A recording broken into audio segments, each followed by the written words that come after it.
بسم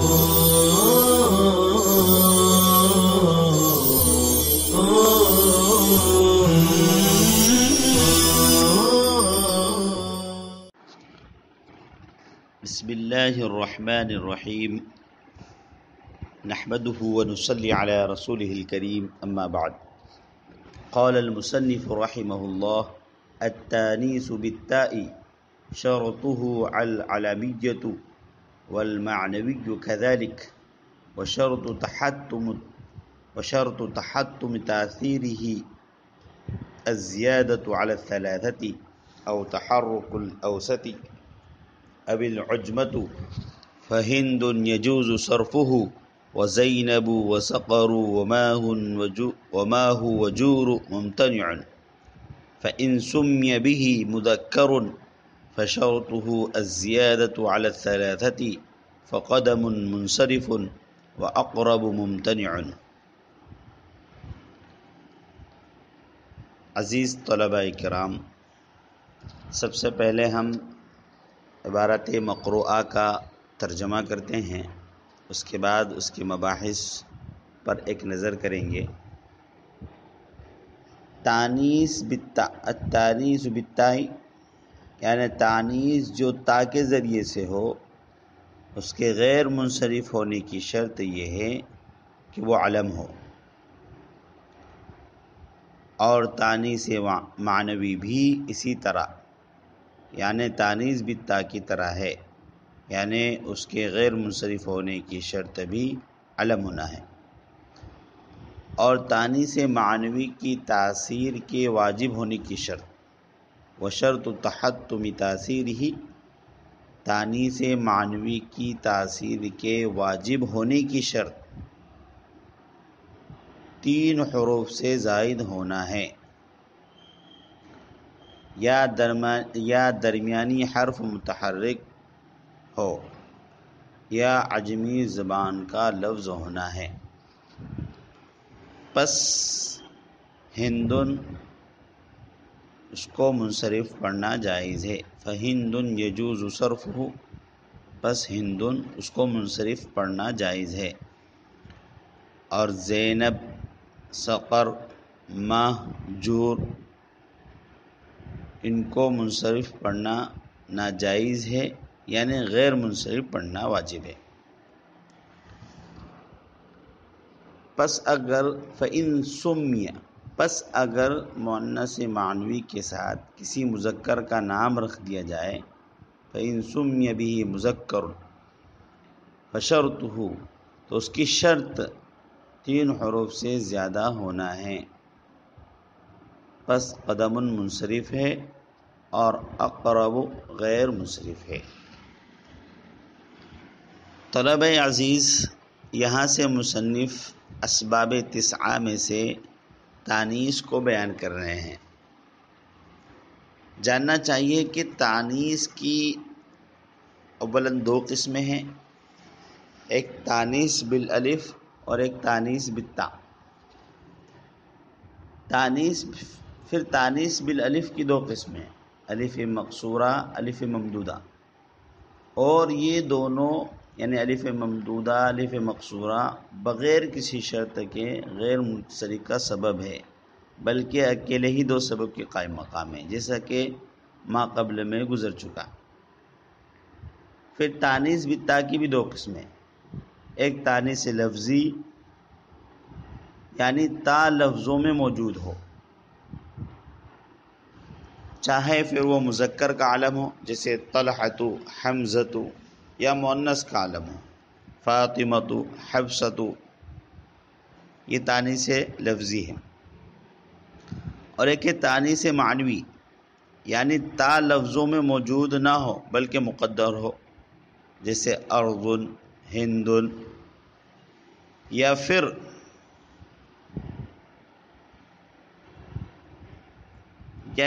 اس کے آخر میں ایسا چوتھا حرف ہو جو تائے تانیث کے قائم مقام ہو، اس کو بھی تانیث معنوی کہیں گے، جیسے زینب، سعاد، کلثوم وغیرہ۔ یہ ہو تانیث معنوی۔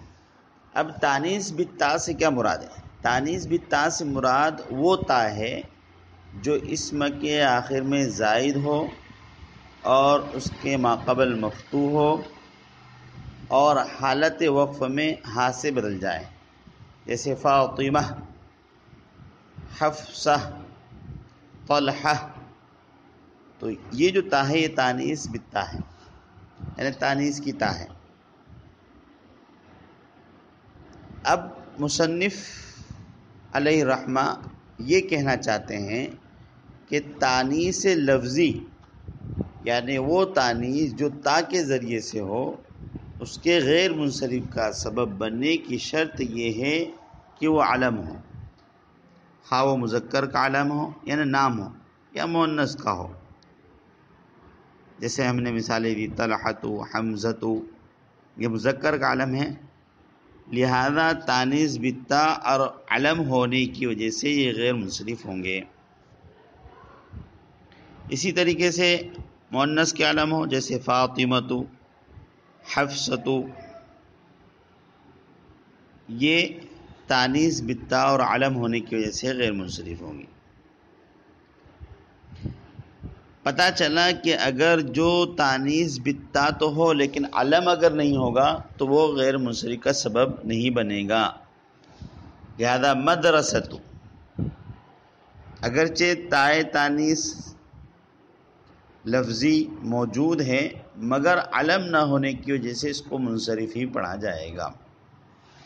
آگے مصنف نے بیان کیا ہے والمعنوی کذالک، یعنی تانیث معنوی تانیث لفظی کی طرح ہے. مطلب یہ ہے کہ اس کے غیر منصرف کا سبب بننے کی شرط بھی یہی ہے کہ وہ علم ہو. جیسے زینب، اسی طریقے سے کلثوم، سعاد وغیرہ. تو تانیث معنوی کے غیر منصرف کا سبب ہونے کی شرط بھی علم ہونا ہے. لہذا زینب، کلثوم، سعاد، ہند یہ غیر منصرف ہوں گے. پتہ چلا کہ اگر علم نہیں ہے تو پھر وہ غیر منصرف کا سبب نہیں بنے گا. جیسے اردن، یہ بھی تانیث معنوی ہے لیکن یہ غیر منصرف کا سبب نہیں بنے گا، یہ غیر منصرف اس کو نہیں پڑھا جائے گا اس لیے کہ یہ علم نہیں ہے. اب یہاں پر دیکھیں تانیث لفظی اور تانیث معنوی دونوں کے غیر منصرف ہونے کا سبب بننے کے لیے شرط یہ ہے کہ وہ علم ہو، لیکن دونوں کے اندر فرق ہے. تانیث لفظی کے غیر منصرف کا سبب بننے کے لیے بھی علم ہونا شرط، اور تانیث معنوی کے لیے غیر منصرف کا سبب بننے کے لیے بھی علم ہونا شرط. فرق یہ ہے کہ اگر تانیث لفظی علم ہو تو اس کو غیر منصرف پڑھنا واجب ہے، اور تانیث معنوی اگر علم ہو تو اس کو غیر منصرف پڑھنا جائز ہے. اسی فرق کو ملحوظ رکھتے ہوئے مصنف نے اسی فرق کی طرف اشارہ کیا ہے اپنی عبارت کے ذریعے سے. بہت لطیف اشارہ کیا ہے. آپ اگر عبارت پر غور کریں گے تو آپ کو سمجھ میں آئے گا کہ دیکھیے کیا عبارت لائے، التانیث بالتاء شرطہ العلمیۃ والمعنوی کذالک. اور تانیث معنوی اسی طرح. اگر دونوں کی شرط ایک جیسی ہوتی تو یہ کہہ دیتے التانیث بالتاء والمعنوی شرطہما العلمیۃ. لیکن مصنف نے عبارت اس انداز سے ذکر کی ہے کہ گویا کہ اس فرق کی طرف مصنف اشارہ کرنے جا رہے ہیں. بہرحال تو تانیث معنوی کے غیر منصرف ہونے کے لیے بھی علم ہونا شرط ہے، لیکن غیر منصرف پڑھنا صرف جائز ہوگا. ہاں، غیر منصرف تانیث معنوی کو جب علم ہو تو غیر منصرف پڑھنا واجب کب ہوگا؟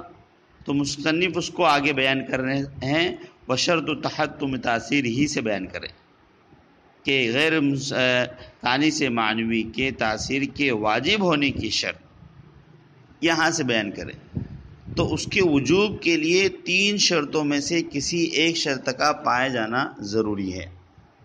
نمبر 1، کلمے میں 3 حرف سے زائد ہو، کلمہ 3 حرف سے زائد ہو، زائد علی الثلاثہ ہو، جیسے زینب و مریم، لہذا اب زینب اور مریم اس کو غیر منصرف پڑھنا واجب ہے، اس لیے کہ 3 حرف سے زائد، تانیث معنوی بھی ہے، علم بھی ہے اور 3 حرف سے زائد ہے، تو اب غیر منصرف پڑھنا واجب ہوگا۔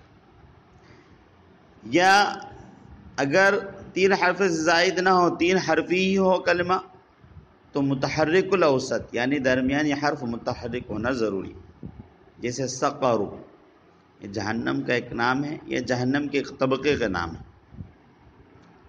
لہذا تو تانیث معنوی بھی ہے، علم بھی ہے اور متحرک الاوسط ہے، تو اب اس کو غیر منصرف پڑھنا واجب ہو گیا۔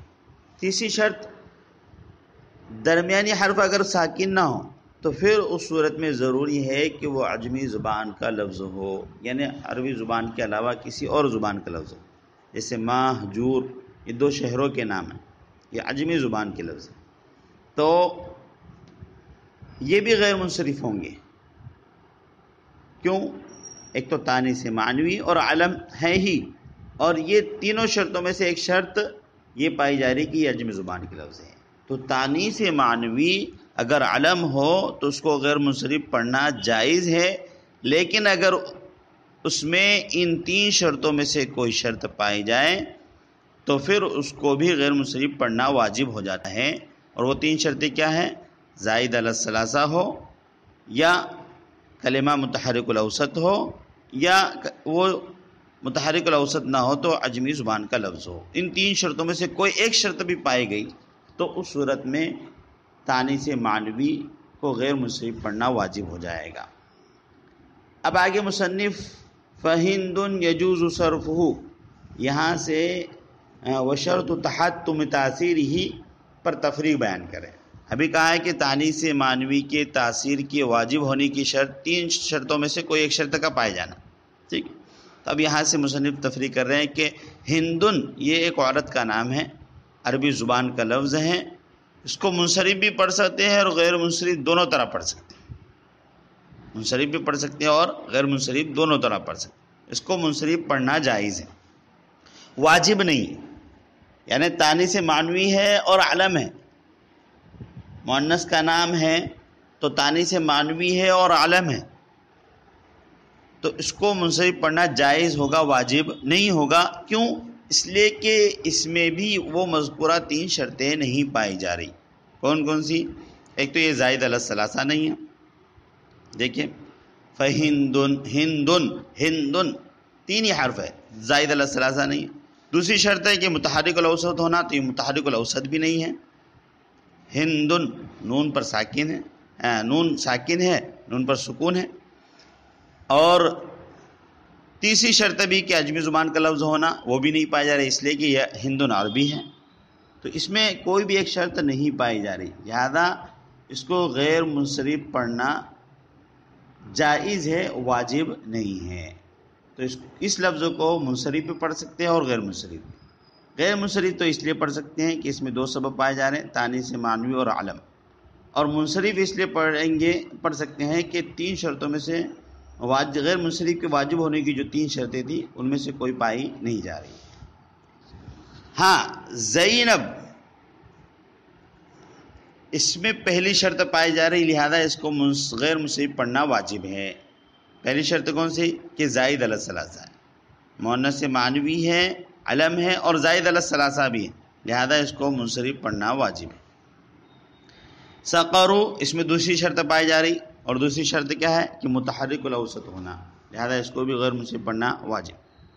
اور ماہجورو، اس میں تیسری شرط پائی جا رہی کہ یہ عربی زبان کے لفظ ہے، لہذا اس کو بھی منصرف پڑھنا، اس کو بھی غیر منصرف پڑھنا واجب ہے۔ آگے مصنف نے ایک قاعدہ بیان کیا ہے فَإِن سُمِّيَ سے، اس قاعدے کا خلاصہ یہ ہے کہ اگر کسی مؤنث معنوی، مؤنث سماعی، مؤنث معنوی، مؤنث سماعی کے ذریعے کسی مذکر کا نام رکھ دیا جائے،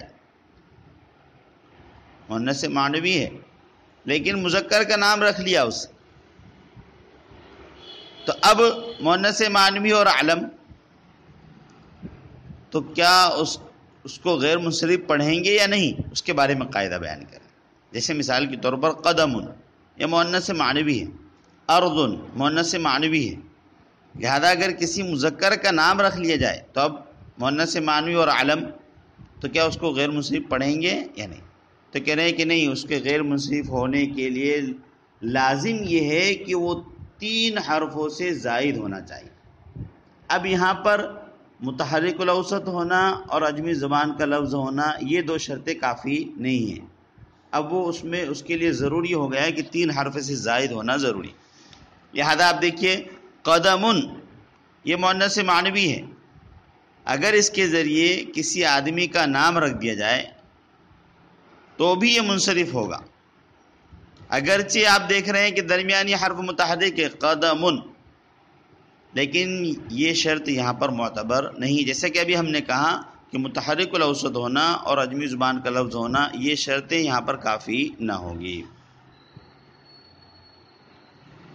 کیوں معتبر نہیں ہوگی؟ اس لیے کہ تانیث اصلی یہ علامت کی وجہ سے ختم ہو گئی۔ تانیث اصلی مؤنث معنوی تھا، لیکن اس کو مذکر کا نام رکھ لیا گیا تو تانیث اصلی ختم ہو گئی۔ اب اور کوئی چیز اس کے قائم مقام موجود نہیں ہے جو تانیث کی جگہ لے سکے، لہذا تنہا علمیت یہ غیر منصرف کا سبب نہیں بنتا۔ اس بنا پر قدمن اگر مذکر کا نام رکھ لیا جائے تو اس کو منصرف پڑھنا واجب ہوگا۔ اور اقرب، زینب یہ اس قسم کے نام، اقرب یہ مؤنث معنوی ہے، زینب یہ بھی مؤنث معنوی ہے۔ اب اگر اس کے ذریعے کسی مذکر کا نام رکھ لیا جائے، کسی مذکر کا نام اقرب رکھ لیا جائے تو وہ غیر منصرف ہوگا۔ کیوں؟ اس لیے کہ اس میں وہ شرط پائی گئی جو اس کے لیے لازم ہے، یعنی 3 حرف سے زائد ہونا۔ اب یہاں پر اعتراض یہ ہوتا ہے کہ بھئی یہاں تانیث اصلی تو یہاں پر بھی علامت کی وجہ سے ختم ہو گئی۔ ابھی آپ نے کہا ہے کہ جب مذکر کا نام رکھ لیا قدمن کے بارے میں، کہ جب مذکر کا نام رکھ لیا تو تانیث اصلی ختم ہو گئی، تو زینب میں بھی تو تانیث اصلی ختم ہو گئی، یا اقرب اگر کسی مذکر کا نام رکھ لیا جائے تو تانیث اصلی ختم ہو گئی، تو پھر اس کو کیوں غیر منصرف پڑھنا واجب ہے؟ تو کہہ رہے ہیں کہ اگرچہ اس میں تانیث اصلی ختم ہو گئی، لیکن تانیث کا قائم مقام وہ موجود ہے، اور وہ 4تھا حرف ہے۔ 4تھا حرف جو ہے تانیث کے قائم مقام ہوتا ہے، لہذا جب اقرب کے ذریعے سے کسی مذکر کا نام رکھ دیا جائے یا زینب کے ذریعے سے کسی مذکر کا نام رکھ دیا جائے تو اس کو غیر منصرف پڑھنا واجب ہوگا، کیونکہ اس میں 2 سبب غیر منصرف کے پائے جائیں گے، ایک علم، دوسرا تانیث کا قائم مقام حرف 4تھا حرف وہ موجود ہیں، لہذا 2 سبب پائے گئے، ایک تانیث اور علم، اس لیے یہ غیر منصرف ہوگا۔ تو دونوں میں فرق سمجھیے کہ اگر کسی مذکر کا نام رکھ لیا جائے تو اگر وہ زائد علی الثلاثہ نہیں ہیں، چاہے وہ متحرک الاوسط ہو یا عجمی زبان کا لفظ ہو، وہ غیر منصرف نہیں ہوگا، بلکہ اس کو منصرف پڑھنا واجب ہے، چاہے اس میں تانیث معنوی اور علم پایا جا رہا۔ دیکھیے چاہے تانیث معنوی اور علم ہو، کیوں نہیں غیر منصرف پڑھیں گے؟ اس لیے کہ تانیث اصلی علمیت کی وجہ سے، مذکر کا نام رکھنے کی وجہ سے وہ ختم ہو گئی، لیکن اگر 4 حرفی ہوگا تو اس کو غیر منصرف پڑھنا واجب ہے۔ کیوں؟ اس لیے کہ اگرچہ علمیت کی وجہ سے، مذکر کا نام رکھنے کی وجہ سے تانیث اصلی ختم ہو گئی، لیکن تانیث کا قائم مقام 4تھا حرف موجود ہے، لہذا 2 سبب کے قائم مقام ہو گئے، ایک علم اور ایک تانیث۔ امید کہ آپ آج کا سبق سمجھ چکے ہوں گے۔ تانیث بالتا ایک مرتبہ پھر ہم ترجمہ کرتے ہیں اور اپنے سبق کو اختتام کے حوالے کرتے ہیں۔ التانیث بالتا شرطہ العلمیۃ، تانیث بالتا اس کی شرط، اس کے غیر منصرف ہونے کی شرط یہ ہے کہ وہ علم ہو۔ والمعنوی کذالک، اور تانیث معنوی بھی اسی طرح ہے، یعنی اس کے غیر منصرف کا سبب ہونے کے لیے علمیت کا ہونا ہے۔ وشرط تحتم تاثیرہ، اور تانیث معنوی کے تاثیر کے واجب ہونے کی شرط یہ ہے الزیادۃ علی الثلاثۃ، کہ وہ زائد علی الثلاثہ ہو، او تحرک الاوسط، یا متحرک الاوسط ہو، او العجمۃ، یا عجمی زبان کا لفظ۔ فہند یجوز صرفہ، چنانچہ ہند اس کو منصرف پڑھنا جائز ہے۔ وزینب وسقر وماہ وجور ممتنع، اور زینب، سقر، ماہ، جور غیر منصرف پڑھنا واجب ہے۔ فَإِن سُمِّيَ بِهِ مُذَكَّرٌ، پھر اگر تانیث معنوی کے ذریعے کسی مذکر کا نام رکھ لیا جائے، فَشَرْطُهُ الزِّيَادَةُ عَلَى الثَّلَاثَةِ، تو اس کے غیر منصرف ہونے کی شرط یہ ہے کہ وہ زائد علی الثلاثہ ہو۔ فَقَدَمٌ مُنصَرِفٌ، چنانچہ قدم منصرف ہوگا، اور اقرب ممتنع، اور اقرب غیر منصرف ہوگا۔ اللہ تعالی ہم سب کو علم نافع عطا فرمائے، اور صلی اللہ تعالی علی خیر خلق محمد وعلی آلہ وصحبہ اجمعین۔